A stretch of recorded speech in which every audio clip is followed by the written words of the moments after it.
Et on est déjà à 3 mois du scrutin au niveau municipal. L'ancien attaché du maire de Québec, Régis Labaume, qui se lance dans la campagne électorale municipale. Je vais en parler tout de suite avec l'analyste politique Philippe Dumois qui est avec nous. Bonsoir, Philippe. Bonsoir.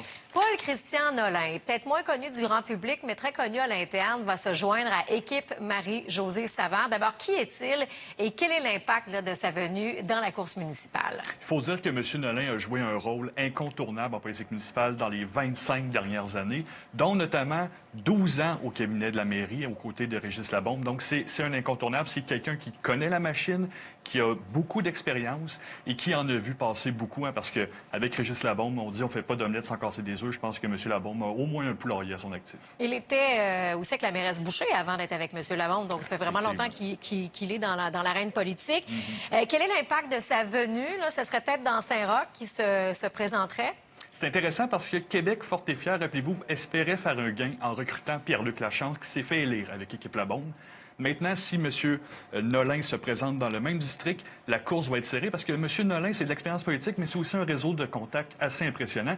Et il est réputé pour être un gentleman. C'est quelqu'un qui connecte bien avec les gens et qui est apprécié dans son milieu. On verra ce que ça va donner. Bon, c'est soir de rentrée municipale du côté de Lévis ce soir. Le maire Lehaulier a dévoilé sa liste d'épiceries. Il l'avait dévoilé en primeur vendredi sur nos ondes. Donc, le pont de Québec, le 3e lien notamment. Il a dit aux politiciens, soyez clairs parce qu'on veut avoir un choix éclairé le 20 septembre prochain. Là, je parle des politiciens au niveau fédéral concernant sa liste d'épicerie.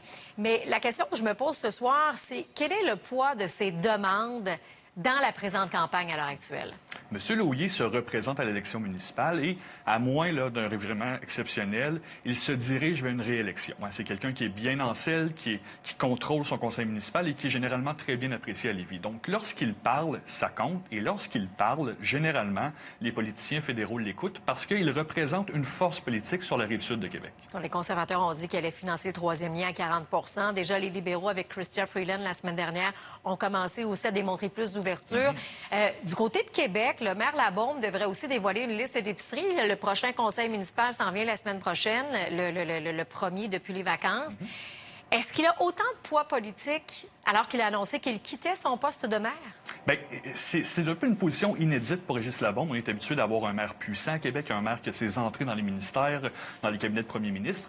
Puisqu'il quitte, probablement que sa voix aura moins de poids, tout simplement parce que ce ne sera pas lui, à la fin des élections municipales, qui va reconquérir la mairie. Et donc, les politiciens risquent d'être un peu plus prudents, attendant de voir qui sera la prochaine mairesse ou le prochain maire de Québec. Bon, maintenant, Philippe, j'aimerais ça qu'on parle du fait qu'il y a 2 campagnes municipales, 2 campagnes électorales qui se chevauchent, les municipales, les fédérales. Beaucoup de photos sur les poteaux, les gens vont être mêlés.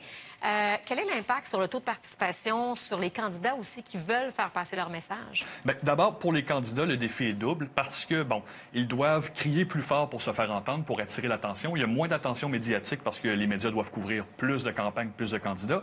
Il y a également aussi probablement moins d'attention de la part des gens qui doivent gérer 2 élections en même temps du retour des vacances, de la rentrée scolaire. Donc, ça fait beaucoup d'informations qui circulent.